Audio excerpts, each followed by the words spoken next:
முன்னாடி ரொம்ப நாளாக வீடியோ போடுறேன். இந்த ஆக்டிவா ஒன்று வந்திருக்கு. இந்த ஆக்டிவாலாம் பார்த்தீங்கன்னா நிறைய வண்டியில் வந்து சைலன்ஸில் உட்கார பெட்டு வந்து உடஞ்சிடுது. அந்த போல்டு வந்து அலுமினியம் பீஸு, அந்த அலுமினியம் பீஸு உடஞ்சிரும். சில வண்டிகள் வந்து போல்டும் உடஞ்சிரும்.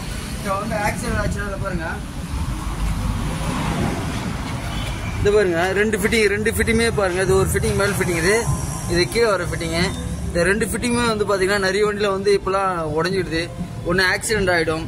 சில வண்டிகளை வந்து பார்த்தீங்கன்னா அந்த போல்டை வந்து உள்ளே ஜாம் ஆகி கட் ஆகிடும்.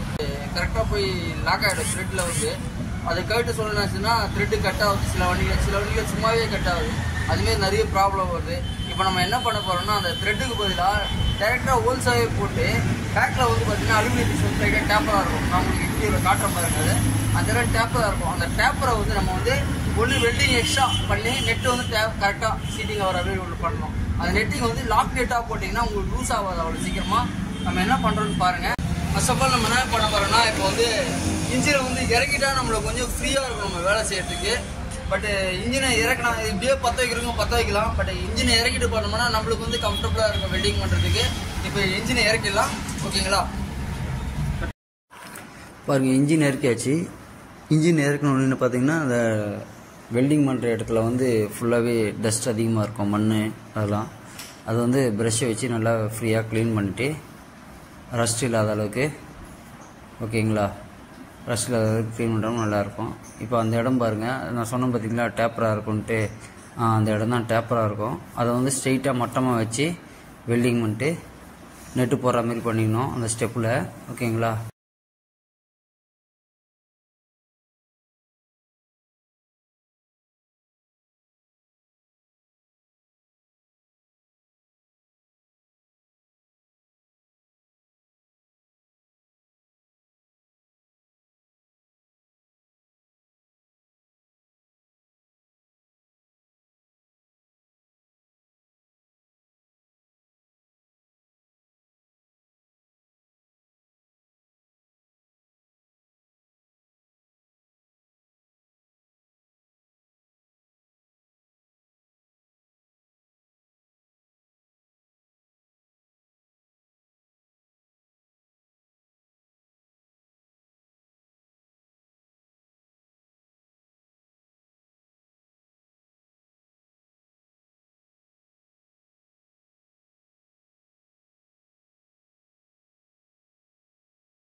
ஃப்ரெண்ட்ஸ், இது பாருங்கள், வெல்டிங் ஒர்க் முடிஞ்சிடுச்சு. இதில் வந்து பார்த்திங்கன்னா ஹோல்ஸ் வந்து நம்ம டைரெக்டாகவே போட்டுடலாம். எதுக்காகனா thread type, already thread type போட்டால் கூட, நம்ம த்ரெட்டு போட்டால் கூட போல்டு வந்து அந்த ஒரிஜினல் போல்டு வந்து கட் ஆகிடுது அடிக்கடிக்கு. நிறைய பேர் அந்த ஃபால்ட்டில் வராங்க. அதனால் நம்ம என்ன பண்ணுறோம்னா ஸ்ட்ரைட்டாக, அதாவது ஹோல்ஸ் வந்து ஃபுல்லாக போல்டு அந்த பக்கம் போகிற மாரி பாருங்க, ஸ்ட்ரைட்டாக போல்டு போகிற மாரி அந்த பக்கம் த்ரெட்டு இவ்வளோ கேப் இருக்குது. இந்த கேப்பில் வந்து நெட்டு போட்டு டைட் பண்ணிக்கலாம். இது வந்து பார்த்திங்கன்னா போல்டு வந்து நிறைய பேர் கிடைக்கலன்றாங்க. இது வந்து இந்த வண்டியோட, அதாவது ஆக்டிவா டியோ அந்த வண்டியோட வந்து சைடு ஸ்டாண்ட் போல்டு தான் இது. இது பார்த்திங்கன்னா புஷ்ஷோடு வரும், ஓகேங்களா? அந்த புஷ்ஷு எடுத்துகிட்டு இந்த போல்டும், இது போல்டு மட்டும் தான் தருவாங்க. நம்ம வந்து லாக் நெட்டுன்னு கேட்டு வாங்கணும். லாக் நெட்டுன்றது இது இப்படி வரும் பாருங்கள், இது தெரியுதுங்களா? இதுமாரி வரும். இதுலேயே வந்து சில வந்து பிளாஸ்டிக் வச்சா மாரி வரும் இந்த நெட்டுலேயே, ஓகேங்களா?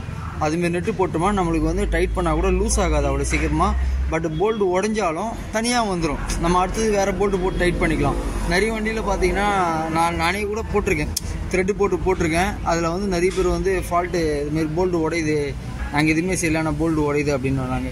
இப்போ போல்டு உடையிறதுக்கும் வாய்ப்பு இல்லை ஒன்று. அப்படி போல்டு உடஞ்சாலும் நம்ம அந்த போல்டு எடுத்துகிட்டு வேறு போல்டு ஸ்ட்ரைட்டாக எடுத்து போட்டுக்கிற மாரி நம்ம பண்ணியிருக்கோம், ஓகேங்களா?